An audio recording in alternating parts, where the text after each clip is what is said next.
Hey, shalom, shalom. Layla Tawai, which is good night. Anakana Waha Ibar Yasha Allah Walakim La Tam Call Shabawai Baharcha Wakak Shaw Yahweh Bahasham Yahweh Shama Amath, which is truly.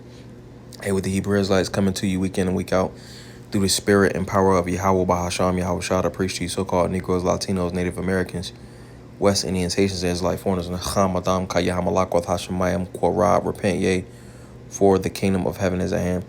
Call Layim La Yahweh Bahasham Yahweh Shah Bahasham Hakodash. Wa mashana kabadim zukoyim nawa. Wa malaakim shah yashla zukoyim chagara wa. Wa chasai wa shalom wa barakim. Laha bacharim shaha gabaya yashala shalom.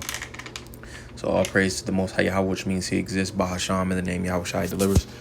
Double honors to the elders and apostles of Israel, the elders and apostles of Great Millstone, and mercy, peace, and blessings to the elect of the nation of Israel. Shalom, which means peace.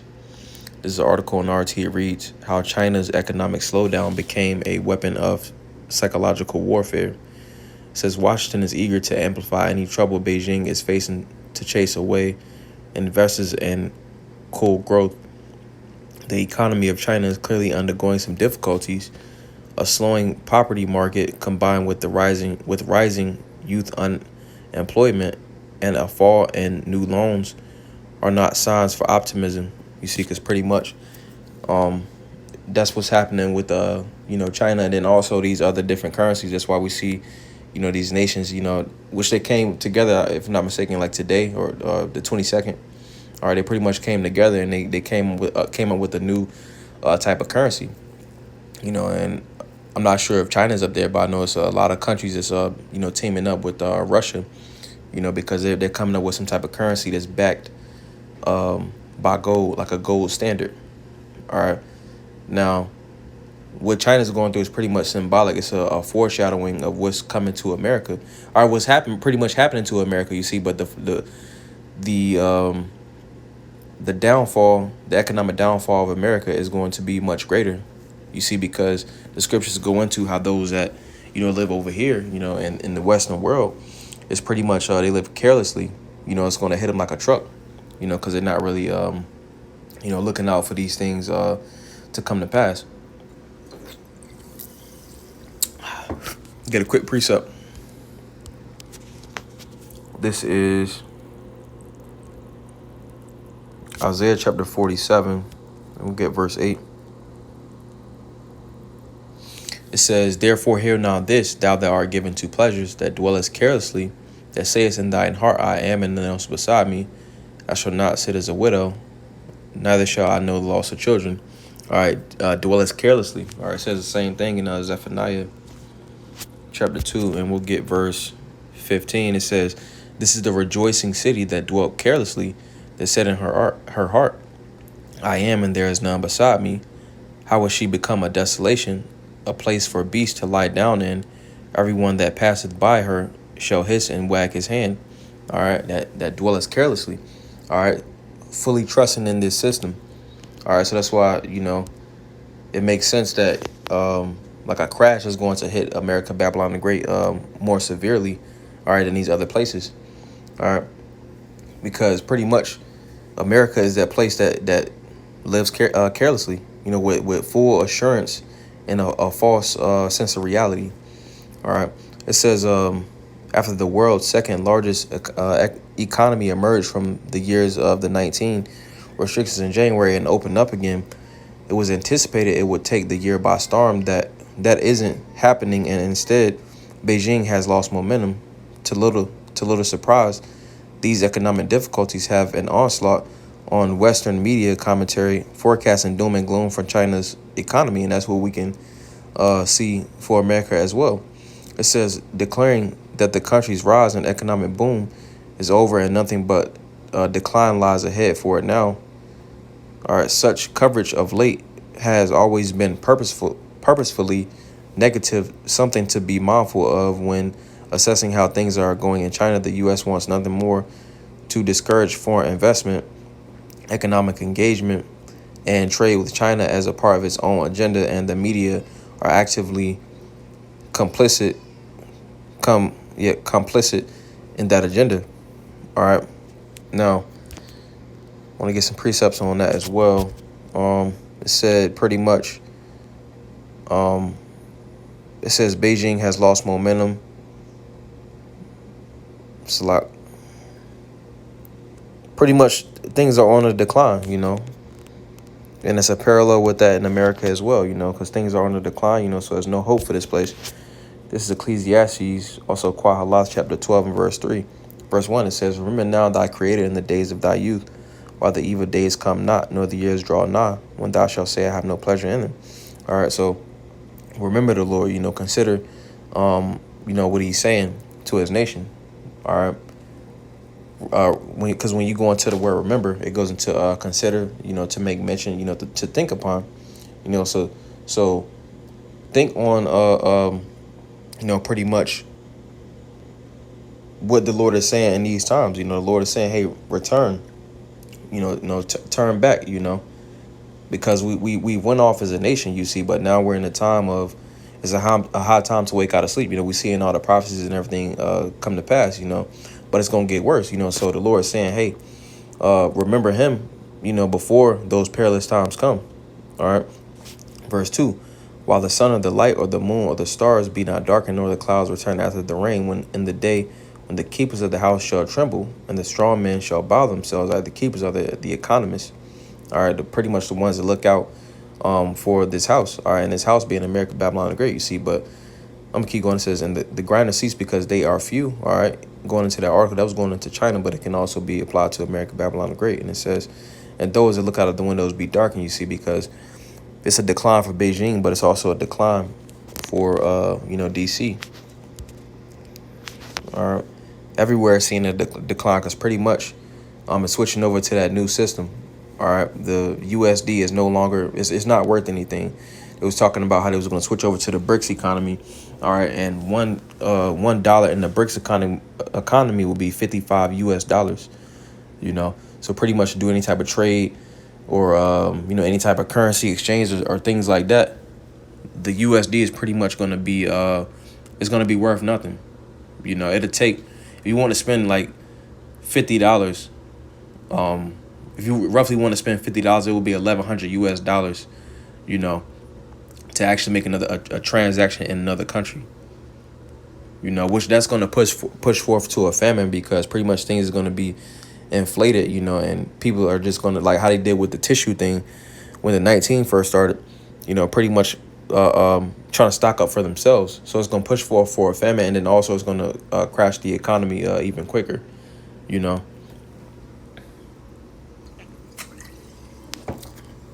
Continuing on, it says, the U.S. does not does not want to see the rise of China as an economic superpower in any capacity, and will do everything in its power to try and arrest its growth.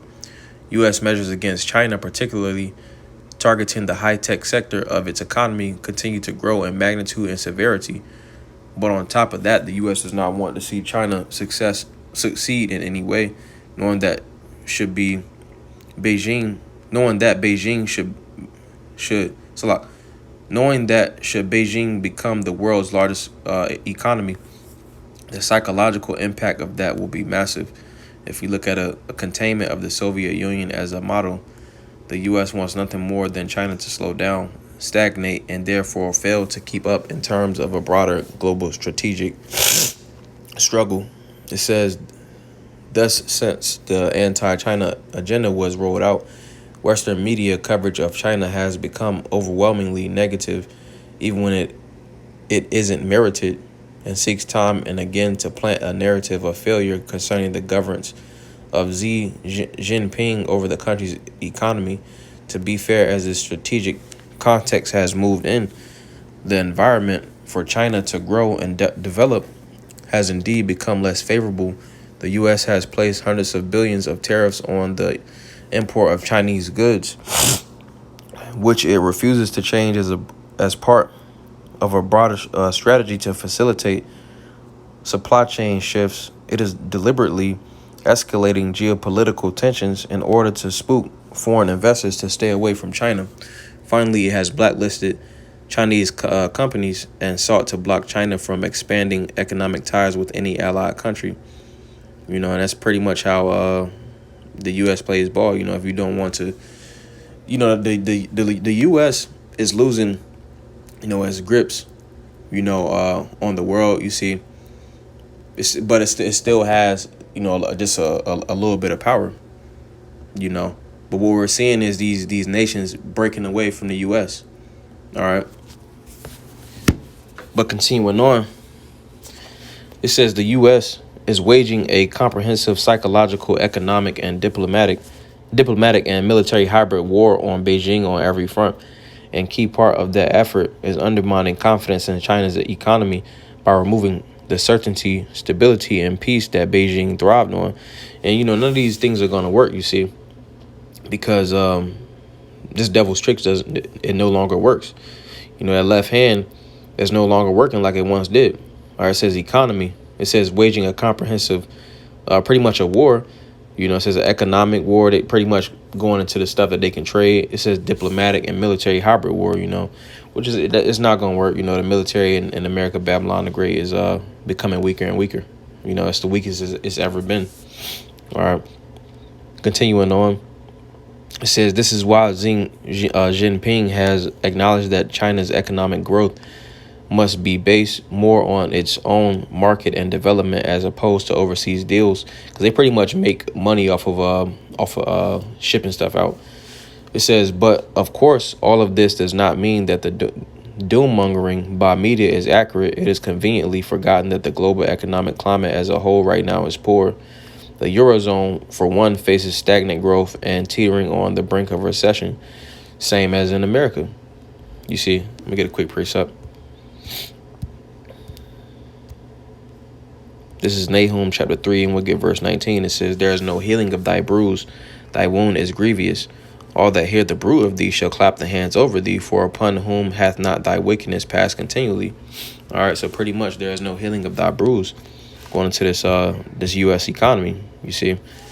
It says, because everywhere is feeling some type of recession, all right? But it says, then it says economic, so I'm going to read this again. It says, it is conveniently forgotten that the global economic climate as a whole right now is poor. Yeah, going into some type of recession, with all the inflation and things like that. It says the Eurozone, for one, faces stagnant growth and is teetering on the brink of recession. Rampant inflation triggered by the conflict in Ukraine and already poor aftermath of the 19 pandemic has suppressed global consumption worldwide. So pretty much people not buying as much stuff as they once was. Ain't nobody got it no more. It says, therefore, there is less investment and less trade to be had overall with China, therefore dragging its growth down. This is basic economics. The media coverage, however, twists this to be a political statement against Xi Jinping and the advocacy of the U.S. decoupling agenda as if nothing else is going on. In this case, China needs to be more overt in seizing the psychological initiative and demonstrating strength in its own economy. It needs to kickstart something, because in the end, businessmen don't simply follow U.S. narratives. They follow a balance of incentives versus risk. Right now, the U.S. and its negativity agenda is amplifying the risk. But if China can display confidence in its own leadership, government, and success like it did in the first year of the 19 in 2020, it can woo back investors and businesses again and undermine the U.S. objectives. But we need to understand it is that competition between the U.S. and China is as much of a psychological one as it is economic and strategic. Washington wants Beijing to feel hopeless to the point that it subverts all thinking and that becomes the norm. But a lot can change in politics, and China still has plenty of opportunities to act. All right, which China, they feel like they're on the up and coming. They feel like they got next, but Yasha Allah has next. All right, to rule. All right, the U.S. is trying to, maintain its so-called power as a so-called superpower, you see, but it's being brought down economically, morally, strategically, it's being broken down on all levels. You see? So let's get another precept, another couple precepts, and I'll close it out. This is Psalm chapter 2, in verse 1. It says, "Why do the heathen rage and the people imagine a vain thing? The kings of the earth set themselves and the rulers take counsel together against the Lord and against his anointed, saying, let us break their bands asunder and cast away their cords from us." But pretty much just the point, being that these other nations feel like they got next, they're trying to revamp, whatever power that they had, you see. But pretty much chiefly America, Babylon the Great, is feeling it, in its economy. All right. Which the rest of the world is feeling it too. That's why they're switching over to another system, you see. But it's going to hit America, Babylon the Great more, But pretty much wanted to bring that up because they feel like countries like China, they feel like they're next to rule. All right, I'm going to get one more. This is Psalm chapter 21. And we'll get, I'll go to the point. This is Psalm 21:11. It says, "For they intended evil against thee. They imagined a mischievous device, which they are not able to perform." All right, which this is going into the wicked, Esau, Edom. All right, and then on down to the rest of the heathen, but chiefly Esau, you see. But being that, currently he's in rulership, the world as a whole, chiefly America, Babylon the Great, is being brought down strategically, because, the Lord is coming back to establish his rulership on the planet Earth, you see. So all these nations are in a uproar, and then also you got the this going back to the article, pretty much they're looking to build new currencies, to pretty much, I guess the word is like maintain their system, But it pretty much just wanted to go into that something quick, I don't want to Zaza by Naya Palos, where there was a beautiful edification through the spirit. Wow, I don't want to Zah. Atham Yash, like a lot to wild blows. Where y'all have a good night. Hey, shalom, shalom.